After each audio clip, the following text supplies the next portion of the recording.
Hello all, Jay here with Elegant Edits. I was in one of the Facebook groups for DTF printing, and I saw not an issue, but a woman had, or business owner, a woman had actually come through and made a post about a customer wanting a shirt or wanting a couple of shirts done, her giving the price of $20 per shirt, and the customer was actually offended by that. And out of the customer getting offended, she in turn became offended by the customer being offended at the price. So I figured I'd stop and do a video. Now, this won't necessarily be a video about pricing and specifically in terms of numbers, what you should price your shirts at, but rather more so a video about how to price, if that makes sense. And so some of it is educating the consumer. There are two different environments for actually selling shirts. One is going to be your custom orders, and one is going to be retail orders. Now, you may not even have a retail side, so at any point in this video you feel as though it doesn't apply to you, just move on. Just eat. What do they eat? What did they used to say? Eat the meat and spit out the bones and fat. If you're a meat eater. So what we're going to do is first take a look at both of these different scenarios, because it's not necessarily a matter of whether or not $20 is too much for a t-shirt, but rather how you get to that point. How you get to that destination. And so what it may be is that for a custom order, you have more flexible options. Your price for your shirts is flexible. It's negotiable, even in the retail space, but not more so than the custom order, because depending on the quantity that they're ordering, how much time they're giving you to actually complete that order, there are more factors versus a retail environment or your retail orders, where you'll actually have what I would say fixed pricing, where and I'll get into this in a second and give you a couple of examples to where if you have a storefront or an online storefront, e-commerce, where the shirts, you have a picture or mock-up of the shirts, and when someone goes to make a purchase, they can't really negotiate that price. It's a fixed price unless you decide to throw a sale or something in there. We're also going to talk about perceived value in a minute, and don't worry if you've never heard that term before, and I'll show you. But you have to think about, on either side, your operational costs. So for a custom order, and then we'll get back into the $20 per shirt type thing, and I can show you guys how she could have made more in that situation, because I think the customer needed the shirts within a couple of days or so. So it's about educating the consumer. So your operational costs. Let's say you're going to order your shirts online and have them delivered to you. Make sure that delivery cost is actually tied into the sale, into your operational costs, because, or let's say, and again, this is organic, so I'm trying to stay within a common theme. I have a couple of notes here, just to keep myself on track. So let's say you're buying from a local vendor like a Sanmar or T-shirt Supply. We're here in Dallas and Cedar Hill, so ours would be Harry Hines in that little area, Royal Lane, near downtown. But let's say I'm going to pick up an order from my local vendor, which is Sanmar, and I have a flat tire. Who pays for that tire? Do I pay for that flat tire, or does the business pay for that? And how that would look is maybe factoring in an extra 50 cents to a dollar.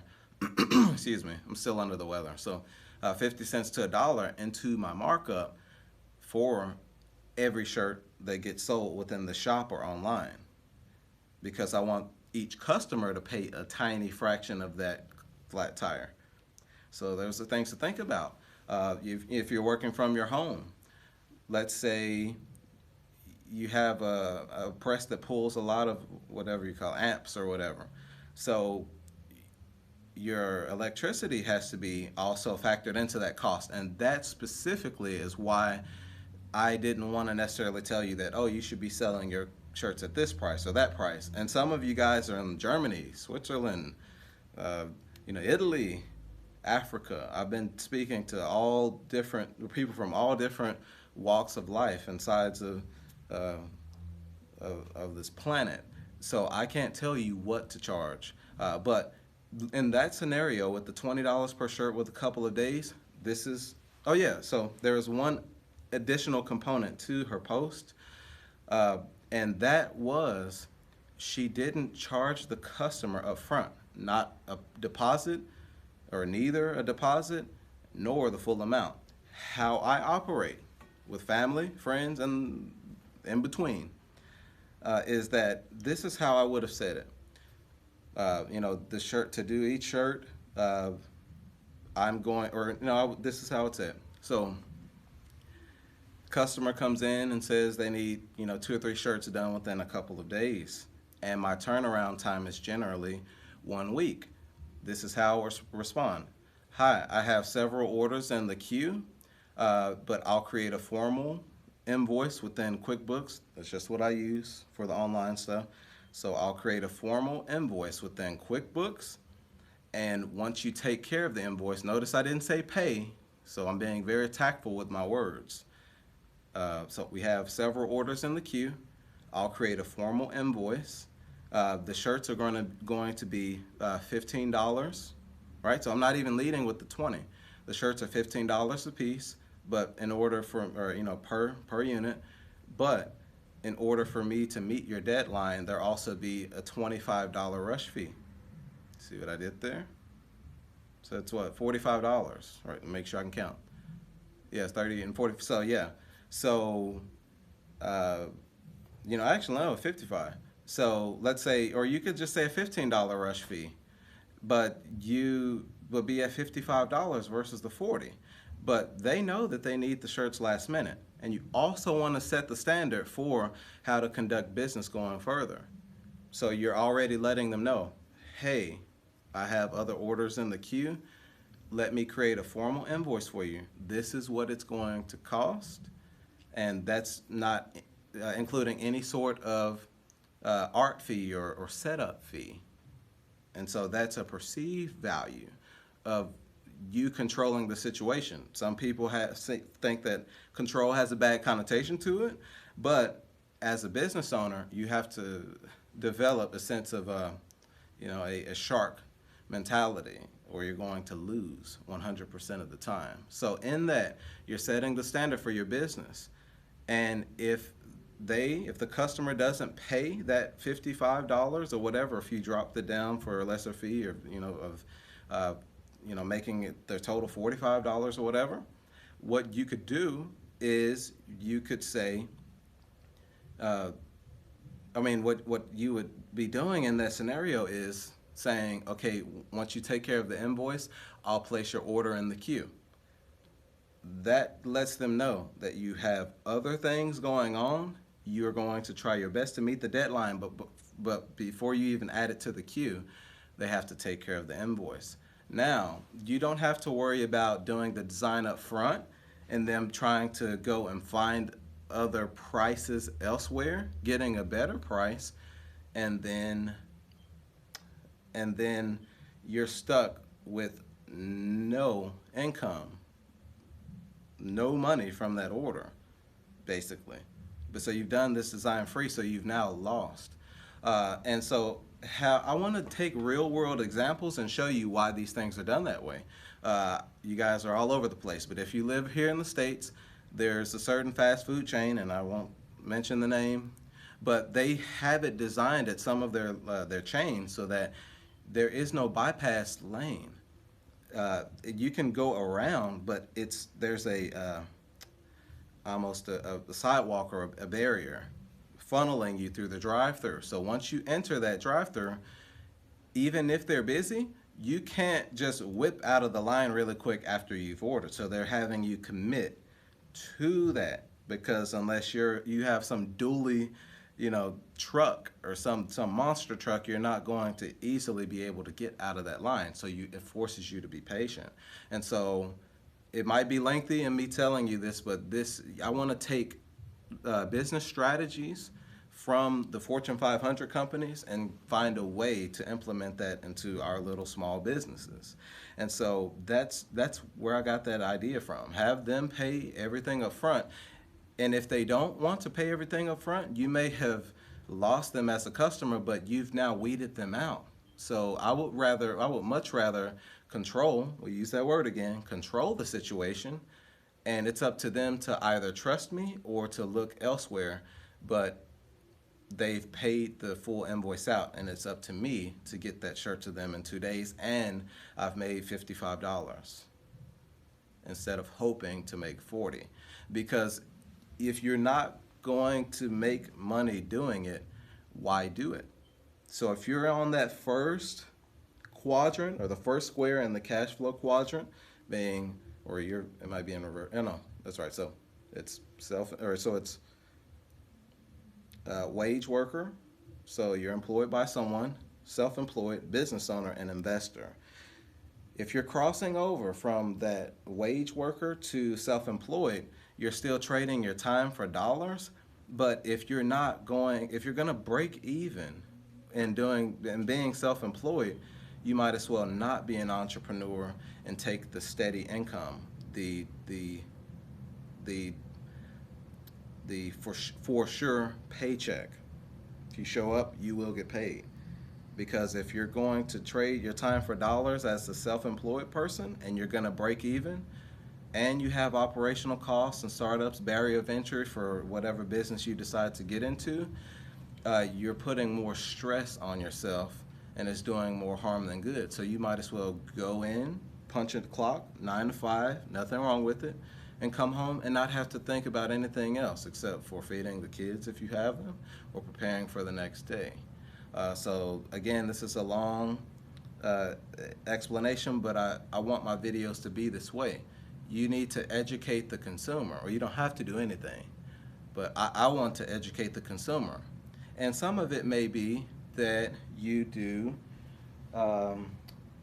more perceived value. So let me turn this around here, and we'll do a quick illustration. And then I still have a special offer at the end of this, if you can stick around for that.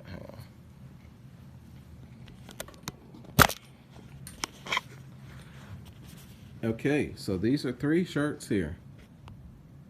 Now each one of these shirts, basically the cost of these shirts will increase or decrease based on what we put on them. Because as a printer, someone comes into the shop and they may see this shirt up there, and they'll say, oh, how much for that shirt? Let's say I have rhinestones on this shirt. It keeps changing the exposure. So let's say I have rhinestones on this shirt. I can say, oh, this shirt is $35. And I have to look at the shift in their eyes to see if they think that's too much for a t-shirt, which I've never, not one single time, had that happen. It almost did, but what I did, when you see that shift, you can say, oh, we can put the same rhinestone design on a normal unisex t-shirt, and you would be at, $25. But I already know what my margins are. And so that's an example of knowing your margins and knowing what you can do in a retail space or retail environment.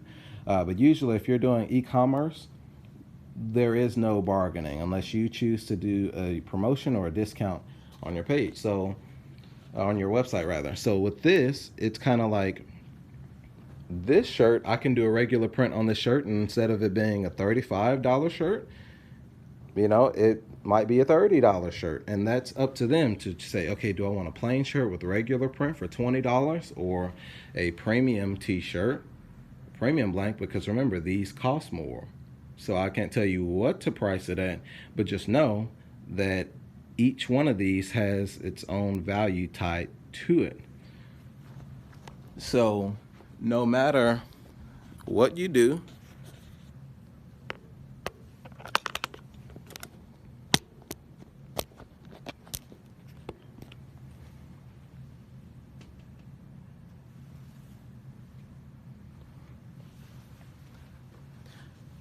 that may be cricket.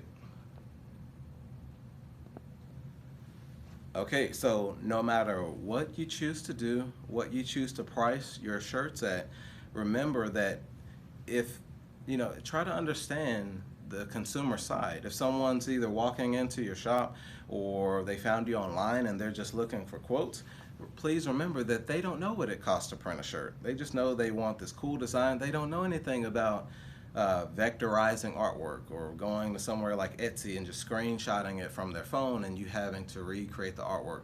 That's something that you could kind of tell them to let them know. Because let's say you're a wage worker and I flew out to wherever you live and I wanted to learn from you personally how you do your job.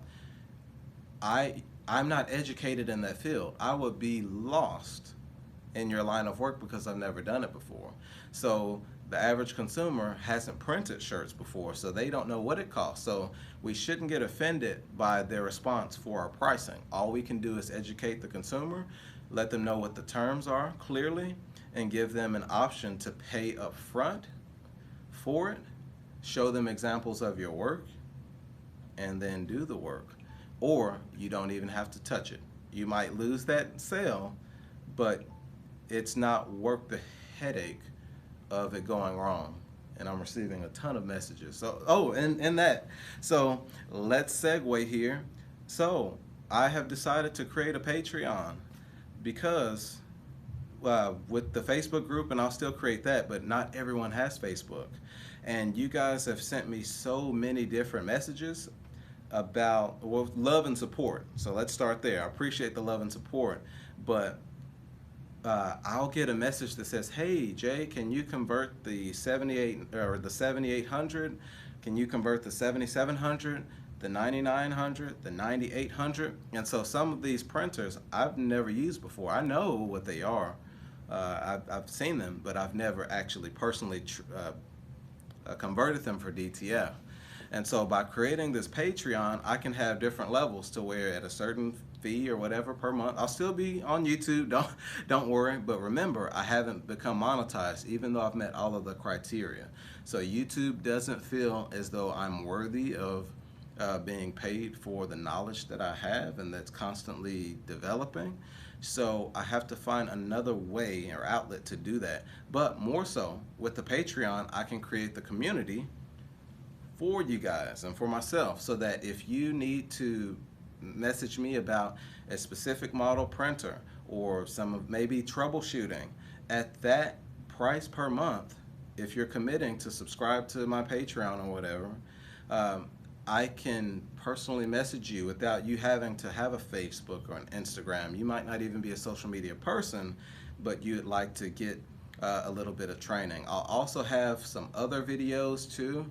Now I could have done this. I could have made it to where when because I haven't become monetized yet, and I really wanted to earn every single dollar of ad space for this idea that I've come up with. But I'm gonna honor my word, even though I haven't become monetized, and I'm gonna make that video very soon. And when I do it, you guys, your heads are gonna spin. So I'll show you how to do that on YouTube for free. But there's another component too. So there's another level to what I'm going to show primarily on the Patreon. So if you are interested in going beyond the free training and videos or whatever that I have on YouTube, please help support me, because it's all going to go back into this channel. And the name of the Patreon is going to be Elegant Edits, so with an apostrophe, so Elegant Edits Print Society. And so we're going to pay homage, or an homage, if you know, that's debatable, but we want to pay homage to Gutenberg, who invented the printing press. So that was more printed media and books and stuff like that, but I want to pay homage to Gutenberg because he started all of this. Arguably, he started all of this. And so we wouldn't even have DTF and all of these things unless somebody else invented it. But I'm a fan of being a student of history and also giving credit, giving eternal credit for people that have paved the way for us to do what we do. So with that said, I'll have the link to the Patreon in the description. You'll see the terms and everything, but at the different levels, because I'm working with a couple of technicians for my supplier side of things, and that'll be in a couple months or so. But I'm already working with suppliers, and I may be working with an engineer soon. So I won't spoil it here, but the Patreon is where you'll be getting all of the meat and potatoes. You know, you'll be getting detail, or YouTube will be the meat and potatoes, and the next level up will be more detailed. I might even set a camera up so that you can see us do the large format sublimation and other things that I can't really do within the parameters of YouTube itself. I believe that I've spoken for long enough. Please like this video and subscribe if it has benefited you in some way. Hopefully I haven't bored you, and hopefully you've gained some sort of insight into how you should be pricing your shirts, and also educating the consumer. Try to take your feelings out of business because it doesn't help anyone. If someone chooses to order or chooses not to order from you, it's not necessarily a no, just not right now. So the least you can do, or least we can do rather, is to try not to offend a prospective customer from being a customer in the future by responding in a manner that's unprofessional. So again, I believe I've spoken for long enough, and as always, stay elegant.